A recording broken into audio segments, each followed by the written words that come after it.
Hello, good morning everyone, welcome to the online platform of SU Academy. आज का जो हमारा वीडियो है वो 10th क्लास से related chapter number 15 economics social science के अंदर हम स्टार्ट कर रहे थे। 14 चैप्टर हमने प्रीवियस वीडियो में कवर कर लिया था। हमारा 15 चैप्टर है characteristic and the unique trend of Indian economy.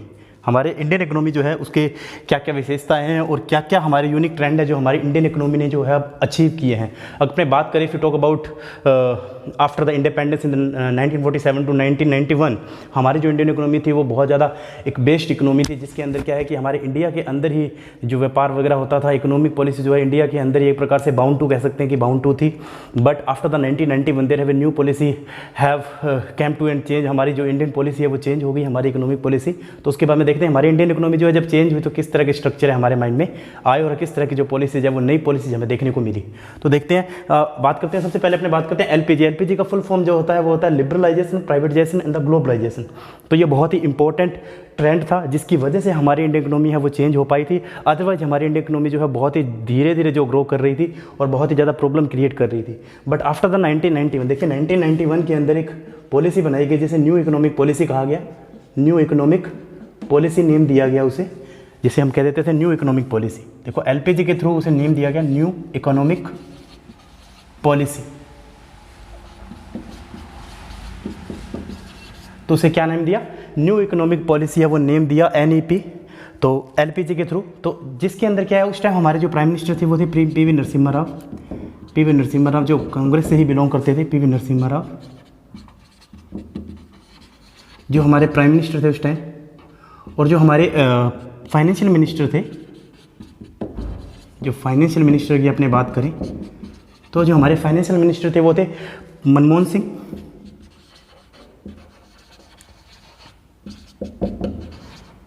जो मनमोहन सिंह थे वो थे हमारे फाइनेंशियल मिनिस्टर, और जो पीवी नरसिम्हा राव थे वो हमारे पीएम थे उस टाइम। तो 1991 के अंदर ये न्यू पॉलिसी इन्होंने बनाई जिसके थ्रू क्या है हमारी इकोनॉमी है उसे यानी कि बढ़ावा मिल सके। बिकॉज उस टाइम रिस्ट्रिक्शंस थे बहुत ज़्यादा। रिस्ट्रिक्शंस का मीन है जो हमारी इंडियन पॉलिसी थी उसके अंदर कोई भी लिबरलाइजेशन या प्राइवेटाइजेशन या ग्लोबलाइजेशन कोई भी जगह नहीं थी। Means every person are bound to do the work according to the government. Means जो है उसके अंदर आप बाउंड टू थे, उनसे हमेशा हर चीज़ की परमिशन लेनी पड़ती थी, बहुत सारी प्रॉब्लम क्रिएट होती थी।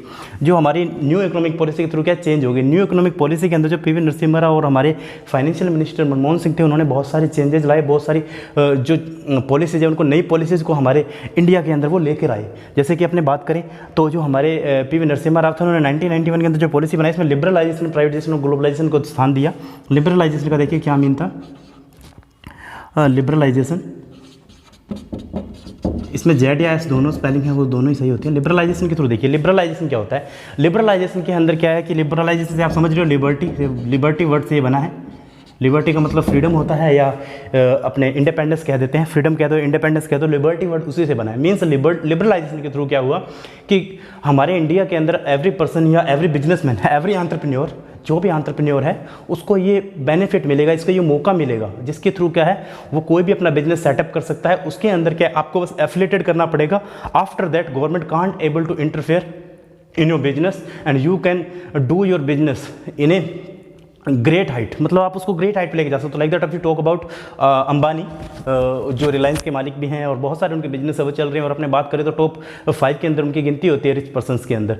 तो इस तरह से बहुत सारे पर्सन हैं, यानी कि वो चेंज हुआ उनका इकोनॉमिक पॉलिसी, उस इकोनॉमिक पॉलिसी के थ्रू चेंज हुआ क्योंकि उनको लिबरलाइजेशन मिला हुआ है। लिबर्टी के थ्रू वो कोई भी वर्क कर सकते हैं, उनके अंदर गवर्नमेंट का इंटरफेस इतना नहीं ज़्यादा रह जाता है। तो वो इस हिसाब से क्या है उनको लिबरलाइजेशन के थ्रू बहुत सारे मौके मिल जाते हैं और वो बड़े लेवल पर अपना बिजनेस है उसको सेटअप कर सकते हैं। वो लिबरलाइजेशन के थ्रू ही पॉसिबल हो पाया था। मतलब लोगों को कोई भी बिजनेस सेटअप करने की लिबर्टी मिले, जिसके अंदर गवर्नमेंट का इंटरफेस पहले बहुत ज़्यादा होता था कि ये काम कर रहे हो तो आप कितने लिमिटेशंस होनी चाहिए। इसके अंदर कोई लिमिटेशंस नहीं रही है, अपने बेस पे आपको बस एफिलिएटेड होना है, उसके बाद में आप अपना वर्क है वो कर सकते हो। इससे छोटे लेवल पे अपने बात करें तो प्राइवेटाइजेशन जो है स्टार्ट किया गया। देखिए प्राइवेटाइजेशन का मीन्स क्या होता है। देखिए प्राइवेटाइजेशन का मीन एक प्रकार से मान लो प्राइवेट सेक्टर पे यानी कि ओन सेक्टर जिनको बोला जाता है, ओन लिमिटेड सेक्टर बोलते हैं इनको। देखिए ओन लिमिटेड सेक्टर्स को ही प्राइवेटाइजेशन बोला जाता है। देखिए ओन लिमिटेड सेक्टर्स क्या होते हैं? ऐसे सेक्टर्स जिनके अंदर क्या शॉर्ट लेवल पे, लाइक दैट अपने स्कूल्स की बात कर लेते हैं। जो स्कूल्स होते हैं वो by through the government affiliated होते हैं। But after that you have decided that in the private schools कि आपको फीस का क्या प्रोसीजर रखना है, किस तरह से आपको फीस लेनी है। लोगों से माइनॉरिटी स्टूडेंट्स होते हैं उनकी अलग से फीस वो गवर्नमेंट द्वारा आती है। बट अगर आप अदर स्टूडेंट्स की बात करते हो तो आप अपने अकॉर्डिंग प्राइवेट स्कूल से अपनी फैसिलिटी के अकॉर्डिंग किस तरह से उनके यहाँ पे फैसिलिटी जो प्रोवाइड की जा रही है स्कूल्स के अंदर, अलग अलग स्कूल्स के अंदर अलग अलग तरह की फीस है वो ली जाती है। जैसे हिंदी मीडियम के अंदर कम फीस ली जाती है, इंग्लिश मीडियम के अंदर ज़्यादा होती है। जो कॉन्वेंट स्कूल्स होते हैं या जैसे दिल्ली पब्लिक स्कूल है, बहुत सारे स्कूल है जिसके अंदर ज़्यादा है, बहुत ज़्यादा फीस ली जाती है। जैसे गंगानगर के अंदर नोज के स्कूल के अंदर काफ़ी ज़्यादा फीस है वो ली जाती है। तो उसका रीज़न है देखो प्राइवेटाइजेशन के थ्रू ये पॉसिबल हो पाया। आप वो एफिलेटेड थे, एफिलेटेड होने के बाद में जैसे वो प्रोवाइड कर पाते हैं फैसिलिटी अकॉर्डिंग टू द उनका सिर्फ गार्जियन से और स्कूल्स का जो है जो बीच में कोऑपरेशन होता है जिसके थ्रू क्या है अपनी जो फीस है उसको पूरा करते हैं। मींस प्राइवेट बेस पे क्या है अपने आप ओन इंडस्ट्री स्टैब्लिश कर सकते हो, छोटी मोटी अपना स्कूल स्टैब्लिश कर सकते हो, अपना बिजनेस स्टैब्लिश कर सकते हो, जिसके अंदर आप यानी कि अपने बेस पे अपना बिजनेस है उसको आगे चला सकते हो। लेकिन आपको जो है EMI वगैरह वो टाइम टू टाइम में वो पे करना पड़ता है। बस वो ही गवर्नमेंट का प्रोसीजर है। इसके अंदर क्या है आपके जो बाउंडेशन है, जो इंटरफेरेंस था गवर्नमेंट का वो डायरेक्टली वो क्या एकदम से खत्म हो गया था। तो ये हो गया हमारा प्राइवेटाइजेशन। अब हम बात करते हैं हमारा जो मोस्ट इंपॉर्टेंट लिबरलाइजेशन के थ्रू। देखिए लिबरलाइजेशन क्या था, ग्लोबलाइजेशन से आप समझते हो जैसे वर्ड से ही हमें समझ आ रहा है ग्लोबल मीन्स पूरे वर्ल्ड से रिलेटेड। देखिए तो होल वर्ल्ड से related means like that India के अंदर पहले क्या सिस्टम था कि इंडिया के अंदर जो चीज़ बनती थी उसी चीज़ को हम यूज़ करते थे। फॉरेन से हमारा जो इंपोर्ट था बिल्कुल ही नहीं था, एक्सपोर्ट हम बिल्कुल भी नहीं करते थे, ना तो हम एक्सपोर्ट करते थे ना ही इंपोर्ट करते थे। इस वजह से फॉरेन थिंग्स जो है हमारे मार्केट के अंदर अवेलेबल ही नहीं होती थी बिकॉज रिस्ट्रिक्शंस थे through the government. But after the 1991 policy, new economic policy, LPG liberalisation, privatisation, the globalisation, पूरा होल वर्ल्ड है उससे हम कनेक्ट हो गए। लाइक दैट अमेरिका से भी हम इंपोर्ट कर रहे थे उन चीज़ें और वो हमको एक्सपोर्ट भी कर रहे थे, जिससे क्या न्यू इकोनॉमिक पॉलिसी हमारे को मिली। जैसे 5G हमारे इंडिया के अंदर आने वाला है तो वो किस वजह से पॉसिबल है, बिकॉज हमारे वर्ल्डली हम कनेक्ट हैं थ्रू द इकोनॉमी। तो सो दैट्स वाई ग्लोबलाइजेशन जो उसने इंपॉर्टेंट रोल प्ले किया हमारे इंडियन इकोनॉमी के अंदर, जिससे हमारे इकोनॉमी में एक चेंजेस भी आए, हम आगे भी बढ़े, प्लस में हमें नई नई पॉलिसियाँ देखने को मिली, जिससे हमारा जो स्ट्रक्चर है वो भी चेंज हुआ और हमारी इकोनॉमिक पॉलिसी है वो एज ए डेवलपमेंट में भी आ गई। और हमारे ग्लोबली क्या इंटरकनेक्ट होने के बाद में हमारे जो भी कम्युनिकेशन सेक्टर हैं, ट्रांसपोर्ट सेक्टर हैं, बहुत सारे सेक्टर हैं। जैसे मैंने आपको प्रीवियस वीडियो में GDP और NDP के बारे में बताया था, उसके बाद में मैंने आपको GNP और NNP के बारे में बताया था। GNP पॉसिबल क्यों हुई है, क्योंकि GNP के थ्रू हम इंपोर्ट और एक्सपोर्ट करते हैं तो हमारे थिंग्स भी क्या है फॉरेन मार्केट में बिकती है, जिसको हम GNP के अंदर इंक्लूड करते हैं, ना कि GDP के अंदर इंक्लूड करते हैं। GDP में क्यों इंक्लूड नहीं करते, क्योंकि वो with in the foreign boundary होती है और जो GNP होती है वो इंडियन बाउंड्री से भी बाहर की जो चीज़ें होती हैं उनके लिए अपने यूज़ करते हैं। तो ये हमारा हो गया होल वर्ल्ड से रिलेटेड जो भी हम क्या है इंपोर्ट एक्सपोर्ट करते हैं वो ग्लोबलाइजेशन होता है। ग्लोबली अपने इंटरकनेक्ट हो जाते हैं, उन चीज़ों को पॉलिसीज़ को अपने चेंज करते रहते हैं। तो ये हमारा हो गया ग्लोबलाइजेशन।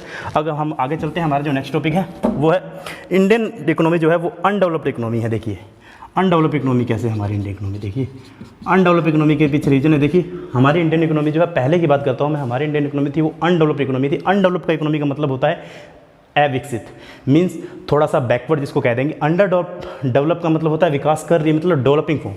अगर आपने कहीं अंडर डेवलपिंग फॉर्म, इसका मतलब वो मैं सेम ही बात कह रहा हूँ, अंडर डेवलप या डेवलप हो रही है। और अगर मैं कहूँ अनडेवलप मतलब कि वो डेवलप है ही नहीं, वो विकास कर भी नहीं रही है, मतलब अनडेवलप इकोनॉमी थी हमारे इंडिया की। उसकी रीज़न है इसके पीछे, हम क्या है एक्सेसिव डिपेंडेंस थी हमारी एग्रीकल्चर पे। क्या थी?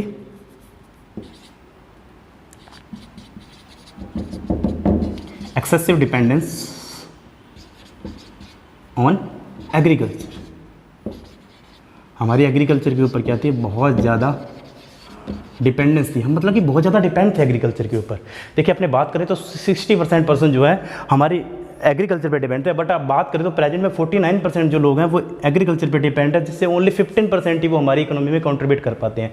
बिकॉज बहुत सारे रीजन है, लैक ऑफ सीजन, मानसून का कम होना, बहुत सारी प्रॉब्लम क्रिएट होती है, जिसकी वजह से आपको पता है साइक्लिकल अनएम्प्लॉयमेंट भी हो जाता है। और हमारे यहाँ पे मानसून जो है, मानसून की वजह से क्या है इस तरह के हमें देखने को मिलते हैं, प्रॉब्लम क्रिएट होती है और हमें अनएम्प्लॉयमेंट देखने को मिलता है। तो उसको अपने मानसून क्लाइमेट भी की वजह से क्या है अनएम्प्लॉयमेंट भी हो जाता है। तो ये भी एक एक्सेसिव डिपेंडेंस होना, पॉवर्टी का बहुत ज़्यादा होना। हमारे इंडिया के अंदर पॉवर्टी जो है बहुत ही ज़्यादा है। अगर अपने बात करें, सुरेश तेंदुलकर और एक सी रंगराजन थे, उन्होंने पॉवर्टी को एस्टिमेट का इंडेक्स लगाया।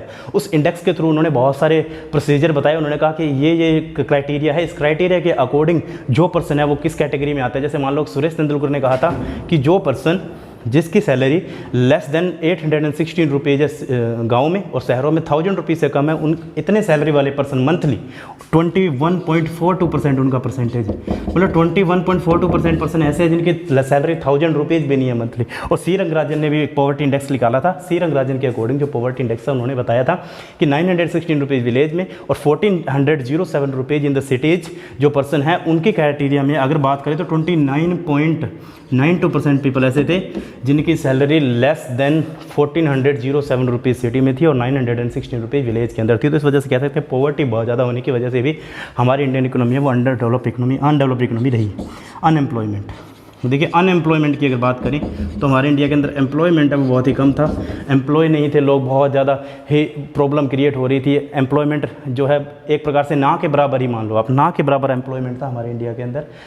एम्प्लॉयमेंट का मतलब आप देख लो कि रोज़गार है किस वजह से होता है, देखिए ये साइक्लिकल बेस पे हो सकता है कि हमारे इंडिया के अंदर जो अनएम्प्लॉयमेंट है उसके पीछे पॉवर्टी है, पॉवर्टी और जो अनएम्प्लॉयमेंट है वो दूसरे के एक प्रकार से कह सकते हैं इंटररिलेशनशिप है दोनों के बीच में।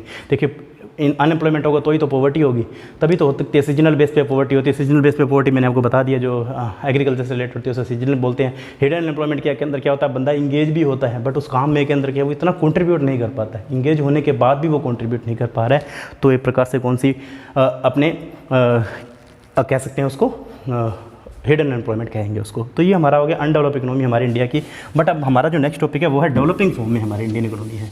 हमारे Indian economy is in developing form. देखिए डेवलपिंग फॉर्म में कैसे अपने बात करते हैं, 1991 से पहले हमारी इंडियन इकोनॉमी बहुत ही ज़्यादा स्लोली प्रोग्रेस कर रही थी, बट अब क्या है हमारी इंडियन इकोनॉमी बहुत ही अच्छे से प्रोग्रेस कर पा रही है, बहुत ही अच्छे से कंट्रीब्यूट कर पा रहे हैं हमारी इकोनॉमी के अंदर। देखिए उसके रीज़न है उसके पीछे, देखिए डेवलपिंग फॉर्म में कैसे है।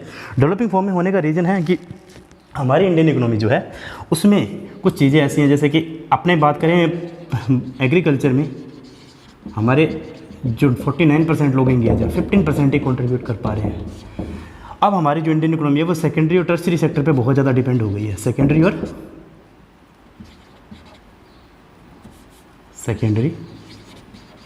और टर्सरी सेक्टर पे, ठीक है। टर्सरी सेक्टर और सेकेंडरी सेक्टर क्या होता है, सेकेंडरी सेक्टर के अंदर इंडस्ट्रियलाइजेशन आता है और टर्सरी सेक्टर के अंदर क्या कम्युनिकेशन आता है, जॉब्स आती हैं, ये सारी चीज़ें इसके अंदर एंटरप्रेन्योर जो होते हैं वो भी टर्सरी सेक्टर से ही डिपेंड करते हैं। तो सेकेंडरी और टर्सरी सेक्टर के अंदर 51% लोग इंगेज हैं और 85% कंट्रीब्यूट कर पा रहे हैं। ओनली टर्सरी सेक्टर से 60% लोग हैं जो सैलरी के अंदर कंट्रीब्यूट कर पाते हैं। तो टर्सरी सेक्टर जो सबसे इंपॉर्टेंट सेक्टर बन चुका है, जिसकी वजह से हमारी इंडियन इकोनॉमी वो डेवलप हो रही है। हमारी इंडियन इकोनॉमी पहले 80,000 पर एनम होती थी, अब $1,590 हमारी जो इनकम है वो हो चुकी है, जिसका मतलब है 1,12,000 रुपये हमारी पर एनम जो है पर पर्सन की पर कैपिटा इनकम है। पर कैपिटा इनकम का मैंने आपको बताया था कि क्या होती है, जो एनुअल इनकम में से टोटल पॉपुलेशन को जब डिवाइड कर देते हैं तो उसके बाद में जो आती है उसे पर कैपिटा इनकम कहते हैं, मतलब पर पर्सन की सैलरी जो होती है उसे पर कैपिटा इनकम कहा जाता है। तो 1,12,000 रुपये जो हमारी सैलरी है पर कैपिटा इनकम जिसे कहते हैं वो है हमारी $1,590 जो है उसकी हमारी जो है सैलरी है। तो ये हमारा प्रोसीजर है जिसकी वजह से हम कह सकते हैं हमारी इंडियन इकोनॉमी जो है डेवलपिंग फॉर्म में चेंज हो रही है। हमारी जो डिपेंडेंस है वो क्या है, लो हो गई है हमारी एग्रीकल्चर पे। हम टर्सरी और सेकेंडरी सेक्टर पे बहुत ज़्यादा डिपेंड हो गए हमारे एग्रीकल्चर में। हम कह सकते हैं कि वो कम डिपेंडेंस होने की वजह से कंट्रीब्यूट ज़्यादा कर पा रहे हैं और हमारे देश की इंडियन इकोनॉमी धीरे धीरे बढ़ रही है। तो उसको कह सकते हैं कि हमारे देश की इकोनॉमी वो क्या है, डेवलपिंग फॉर्म में आ गई है। अपने बात करते हैं हमारा अब द कंसेप्ट ऑफ स्वदेशी। देखिए स्वदेशी का कंसेप्ट क्या होता है, स्वदेशी का मतलब होता है the things which are made in India and also use in with in the boundary of India. तो वो हमारे जीडीपी रेट के अंदर कंट्रीब्यूट बहुत ज़्यादा करती है। देखिए जीडीपी का मतलब क्या होता है, जो बाउंड्री में जो हमारी इंडिया की प्रोडक्ट बनते हैं उसी को हम यूज़ करें। तो उससे क्या होगा, फॉरेन एक्सचेंज अपने नहीं कर पाएंगे, अपने को टैक्स देने की जरूरत नहीं पड़ेगी, हमारे इंडिया का पैसा इंडिया में ही रहेगा और हमारी जो इकोनॉमी है वो डेवलप करेगी, बढ़ेगी। तो स्वदेशी का ये कॉन्सेप्ट है। स्वदेशी के थ्रू क्या है कि उन्होंने हमें कहा था कि जो फॉरेन प्रोडक्ट है उनको बॉयकट करो। अभी चाइना के साथ हमारा विवाद रहा जिसके थ्रू हमारे अंदर यही प्रॉब्लम आई कि हमने कहा कि स्वदेशी को अपनाओ। स्वदेशी के थ्रू क्या है, हमारा जो पैसा हमारे इंडिया के अंदर ही रहेगा, अदर कंट्री से हमें डिपेंड रहने की जरूरत नहीं पड़ेगी, हम सेल्फ डिपेंडेंट हो जाएंगे। तो ये सारी फ़ायदा हमें होने वाला था। देखो सेल्फ डिपेंडेंट होंगे तो हमें बेनिफिट भी होगा और हम क्या स्वदेशी के थ्रू आगे बढ़ सकते हैं। तो ये स्वदेशी का कॉन्सेप्ट था। स्वदेशी कॉन्सेप्ट के अंदर क्या है, इंडियन थिंग्स जो है इंडिया में बन के क्या है, हम उनको इंडियन प्रोडक्ट को जब यूज़ करेंगे तो हम हमारे देश की जीडीपी रेटों से बढ़ा सकते हैं। देखो हमारे देश की जीडीपी रेट अभी 4 से भी नीचे आ चुकी है, 8% हो गई थी एक बार जब मनमोहन सिंह हमारे फाइनेंस मिनिस्टर थे। तो देखिए हमारी जीडीपी रेट कम होने का भी रीज़न है कि हम लोगों पर ज़्यादा डिपेंड करते हैं, हम इंपोर्ट ज़्यादा करते हैं। अब अगर हम एक्सपोर्ट भी ना भी करें और स्वदेशी वस्तु को हम अपने लिए ही यूज़ करें, जब उनको पता लगेगा कि ये लोग हैं हमारे ऊपर डिपेंड नहीं है, तो हो सकता है हमसे वो एक्सपोर्ट करके हमसे चीज़ें मंगवाए तो हमें और ज़्यादा उसका बेनिफिट हो सकता है। तो ये स्वदेशी का कॉन्सेप्ट है। तो स्वदेशी यानी कि होना बहुत ज़्यादा जरूरी है। अब लास्ट हमारा जो पॉइंट है वो है हमारा स्किल डेवलपमेंट। देखिए स्किल डेवलपमेंट का मतलब क्या होता है, स्किल जो है लोगों को एक रोज़गार दिया जाए जिसके थ्रू क्या है लोगों के पास स्किल्स हो। देखिए 12th क्लास के बाद से ही अपॉर्चुनिटी दे दी जानी चाहिए। गवर्नमेंट को क्या है, ऐसे इंस्टीट्यूट प्रोवाइड करवाए जाने चाहिए, ऐसे स्टडी प्रोवाइड करवाई जानी चाहिए जिसके थ्रू क्या लोगों के पास में मौके चुके हों, उनको पता लगे कि किस तरह से वो जॉब है उसको हासिल कर सकते हैं। तो ये सारी प्रॉब्लम हमारे इंडिया के अंदर है। लेकिन हमारे प्रधानमंत्री जो है मोदी, उन्होंने एक स्कीम स्टार्ट की थी, जैसे PMKVY कहा गया। PMKVY का फुल फॉर्म है प्रधानमंत्री कौशल विकास योजना। प्रधानमंत्री कौशल विकास योजना के अंदर क्या था कि लोगों को प्रमोट किया गया कि यूथ जो है वो अपना एक इंस्टीट्यूट खोल सकते हैं, उसमें से लड़कियों को फ्री स्टडी करवा के 6 मंथ के अंदर उनको पैसे दिए जाते थे, यानी कि अपने स्किल बेस पे अपना रोजगार है उनको ढूंढ सकते हैं। और भी कोई प्रोग्राम स्टार्ट किए गए जिसके अंदर क्या है, लोगों को मौका दिया गया यूथ को कि वो अपना काम है उसको कर सके, जिसके थ्रू क्या स्किल बेस पे उनको रोजगार मिल सके। मतलब कोई भी बंदा फ्री ना रहे, प्राइवेट सेक्टर पे भी अपने ऑन बेस पे यानी कि स्टैब्लिश कर सके और अनएम्प्लॉयमेंट भी खत्म हो जाए, हमारा देश की GDP है वो भी बढ़ जाए। तो ये था हमारा स्किल डेवलपमेंट प्रोग्राम। तो ये हमारा चैप्टर था 50 नंबर, इसके अंदर मैंने आपको बताया। और उसके क्वेश्चन आंसर भी तो आप जो है एक बार इसके पॉइंट करेंगे, इसमें से एक 4 मार्क्स का क्वेश्चन आता है। कुछ क्वेश्चन आंसर मैं आपको नेक्स्ट वीडियो में आपको इसके साथ शेयर करूंगा। उसके बाद में 16 चैप्टर भी अपने कंप्लीट करेंगे। तो यही था इस वीडियो के अंदर, लिबरलाइजेशन, प्राइवेटाइजेशन, ग्लोबलाइजेशन। हमारी इंडियन इकोनॉमी है वो अंडर डेवलप्ड इकोनॉमी थी, उसके बाद में डेवलपिंग फॉर्म में चेंज हो गई, किस तरह से चेंज हो गई, उसके बाद में कंसेप्ट ऑफ स्वदेशी और स्किल डेवलपमेंट प्रोग्राम है। That's it from the video. अगर आपको मेरा वीडियो अच्छा लगता है तो इस वीडियो को पूरा जरूर देखें, उसके बाद में आप इसका जो होमवर्क है वो कंप्लीट भी करें, नोट्स बनाने की ट्राई करें। लॉकडाउन के अंदर आपको बहुत ज़्यादा ये वीडियो है वो हेल्पफुल होने वाले हैं। Thank you.